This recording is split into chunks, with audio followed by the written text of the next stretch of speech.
ରାମ ନାରାୟଣ ରାମ। ନିଜ କଥା କହିବା ଉଚିତ ନୁହେଁ, ନିଜ ଲୋକଙ୍କ ମଧ୍ୟରେ କହିଯାଇପାରିବ। ଏହି କାରଣରୁ ମୁଁ ମୋର କଥା କହୁଛି। ଛୋଟବେଳେ ଯେତେବେଳେ ମୁଁ ତିତାସ ନଦୀ ଉପରେ ଚାଲୁଥିଲି, ସେତେବେଳେ ଚାରିପାଖରେ ହଜାର ହଜାର ଲୋକ ଭିଡ଼ ହୋଇ ମୋତେ ଦେଖୁଥିଲେ। ସେମାନେ ଏହାକୁ ଏକ ଅଦ୍ଭୁତ ଘଟଣା ବୋଲି ଭାବୁଥିଲେ, କାରଣ ସେମାନେ ଏହାକୁ ଅଭ୍ୟସ୍ତ ନଥିଲେ। କିନ୍ତୁ କିଛି ମଧ୍ୟ କଠିନ ନୁହେଁ। ମକୁଡ଼ି ଓ ଅନ୍ୟାନ୍ୟ ପ୍ରାଣୀମାନେ ପାଣି ଉପରେ ସହଜରେ ଚାଲିଯାନ୍ତି। ସେମାନଙ୍କ ଶରୀରରେ ଥିବା କିଛି ଗ୍ରନ୍ଥିର ଉଦ୍ଗମ ଫଳରେ ସେମାନେ ଏପରି ଚାଲିପାରନ୍ତି। ଯଦି ସେ ଗ୍ରନ୍ଥିଗୁଡ଼ିକୁ ଉଦ୍ଗମ କରାଯାଇପାରିବ, ତେବେ ପାଣି ଉପରେ ଚାଲିବା କିଛି କଠିନ କାମ ନୁହେଁ। ନାଉ ମଧ୍ୟ ବହୁତ ଶକ୍ତିଶାଳୀ ଥାଏ। ଏହା ବହୁତ ଲୋକଙ୍କୁ ନେଇ ନଦୀ ପାର କରେ। ଶକ୍ତି ଏପରି ଏକ ବସ୍ତୁ ଯାହାକୁ ଯେତେ ଅଧିକ ଅଭ୍ୟାସ କରିବେ, ତେତେ ବଢ଼ିବ।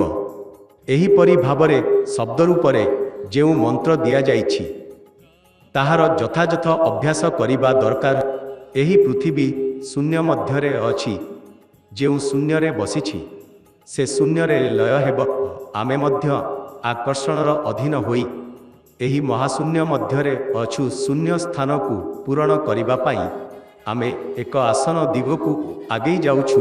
ଅଭାବ ପୂରଣ ହେଲେ ତୃପ୍ତି ମିଳେ। ଯେତେବେଳେ ମନ୍ତ୍ର ଜପ କର, ମନକୁ ଆଜ୍ଞାଚକ୍ରରେ ରଖ, ସଫା ଓ ସୁଥିବା ହୋଇ ବସ। ଚିନ୍ତା କର ଯେ ମୁଁ ବହୁତ ପବିତ୍ର। ଚିନ୍ତା କର ଯେ କିଛି ନାହିଁ। ମୁଁ ଏହି ମହାଶୂନ୍ୟରେ ମୋ ଇଚ୍ଛାରେ ବସିଛି ଏବଂ ଏହି ମନ୍ତ୍ର ଜପ କରୁଥିବା ସମୟରେ ଶବ୍ଦ ହେଉଛି। ମହାଶୂନ୍ୟରେ କୌଣସି ସ୍ଥାନ ନାହିଁ, ବସିବାକୁ କୌଣସି ଜାଗା ନାହିଁ। ଯେପର୍ଯ୍ୟନ୍ତ ଆମେ ଶେଷକୁ ନ ପହଞ୍ଚୁ, ସେ ପର୍ଯ୍ୟନ୍ତ ଏହି ଦିଗକୁ ଆଗେଇ ଯିବାକୁ ହେବ। ସୀମାରେ ନ ପହଞ୍ଚି ପର୍ଯ୍ୟନ୍ତ ବିଶ୍ରାମ ନାହିଁ।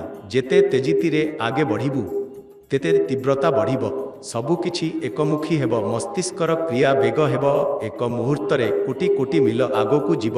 ଯଦି ଦେହ, ମନ, ପ୍ରାଣକୁ ଏହି ଗତି ସହିତ ଏକତ୍ର କରିପାର, ତେବେ